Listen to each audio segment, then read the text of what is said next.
UP में बकरीद से पहले राजनीतिक बयानबाजी ने माहौल को गर्मा दिया। जहां त्योहार की तैयारियां जोरों पर हैं, वहीं कुछ नेताओं के बयानों ने इस माहौल को और भी गर्मा दिया। उत्तर प्रदेश में बकरीद से पहले राजनीतिक बयानबाजी ने नया विवाद खड़ा कर दिया है। जहां त्योहार की तैयारियां जोरों पर हैं, वहीं कुछ नेताओं के बयानों ने इस माहौल को और गर्मा दिया। यूपी की सियासत में यह मुद्दा सिर्फ धार्मिक नहीं है, राजनीतिक सनसनी बन चुका है। कोई इसे 1450 साल पुरानी परंपरा बता रहा है, तो कोई इस बकरीद पर केक काटने की नसीहत दे रहा है। आखिर बकरीद को लेकर छिड़ा यह विवाद क्या है, इस पर नेताओं और धर्मगुरुओं ने क्या बयानबाजी की है और आगे चलकर प्रशासन ने इसको लेकर क्या तैयारियां की है, आइए जानते हैं। सबसे पहले बात करते हैं गाजियाबाद के बीजेपी विधायक नंदकिशोर गुर्जर, जिन्होंने बकरीद के मौके पर हिंडन एयरबेस के आसपास मीट की दुकानों को बंद करने की मांग की। उनका कहना था कि यहां मीट की दुकानों से पक्षियों के टकराने का खतरा बढ़ जाता है, इसलिए जरूरी है कि बकरीद पर बकरी की जगह बकरी के आकार का केक काटा जाए। उनके इस बयान ने सोशल मीडिया पर खूब सुर्खियां बटोरी। लोग पूछ रहे हैं कि क्या अब त्योहारों को मनाने के लिए नए नियम बनाने पड़ेंगे। वहीं शंकराचार्य स्वामी अविमुक्तेश्वरानंद ने बकरीद पर वीडियो जारी कर कहा कि किसी भी हाल में गाय की कुर्बानी नहीं होनी चाहिए, और अगर ऐसा होता है तो ये ना सिर्फ हिंदू समाज को पीड़ा देगा, बल्कि सरकार और प्रशासन के लिए भी बड़ी चुनौती बनेगा। उन्होंने कहा कि मुसलमानों को अपनी सबसे प्रिय चीज कुर्बान करनी चाहिए, लेकिन वो बकरा काटकर परंपरा निभा रहे हैं, जो समझ से परे है। उन्होंने चेताया कि कई लोग चिढ़ाने के लिए गाय की हत्या करते हैं, जो सीधे सीधे देश की सामाजिक एकता पर हमला है। उन्होंने सभी पुलिस प्रशासन से अपील की है कि इस बार बकरीद पर खास तौर से गाय और बैल की सुरक्षा सुनिश्चित करें, और गौ भक्तों से आग्रह किया कि वे कानून हाथ में लिए बिना गौ माता की रक्षा में अपने क्षेत्र में मुस्तैदी से डटे रहे, क्योंकि अगर कहीं गाय की कुर्बानी होती है तो उसका तत्काल प्रभाव पूरे प्रदेश में तनाव के रूप में सामने आएगा। इधर कथावाचक देवकीनंदन ठाकुर ने भी कहा कि घरों में जीव की हत्या नहीं होनी चाहिए।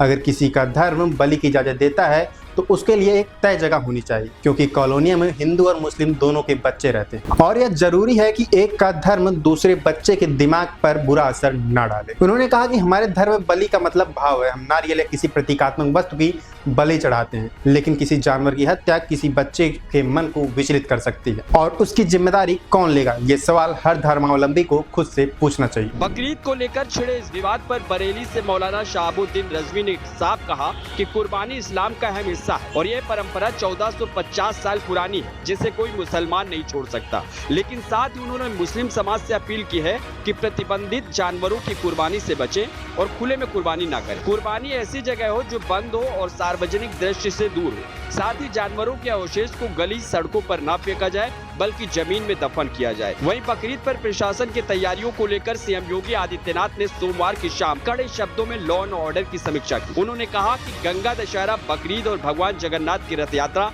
जैसे धार्मिक आयोजनों के दौरान किसी भी तरह की लापरवाही बर्दाश्त नहीं की जाएगी, क्योंकि यही वो वक्त होता है जब उपद्रव की एक चिंगारी पूरा प्रदेश जला सकती है। इसलिए हर जिले का डीएम और एसपी पुराने अनुभवों से सीख ले और साफ समझ ले कि 5 जून को गंगा दशहरा और 7 जून को बकरीद और 24 जून को रथ यात्रा, यानी पूरा जून संवेदनशील है, और इन मौकों पर धार्मिक भावनाओं की आड़ में कानून को चुनौती देने की किसी भी कोशिश को जड़ से कुचलना ही प्रशासन की प्राथमिकता होनी चाहिए। सीएम योगी ने साफ निर्देश दिया कि बकरीद पर किसी भी प्रतिबंधित जानवर जैसे गाय, नीलगाय या ऊंट की कुर्बानी बिल्कुल नहीं होनी चाहिए, और अगर कोई इस नियम का उल्लंघन करता है तो तुरंत कार्रवाई की जाए। जिलों में कुर्बानी के लिए तय स्थान निर्धारित है, और सड़क पर नमाज या सार्वजनिक जगहों पर कोई भी धार्मिक प्रदर्शन नहीं होने दिया जाएगा, क्योंकि आस्था का सम्मान तब तक ही है जब तक वह दूसरों के अधिकारों को नुकसान न पहुंचाए।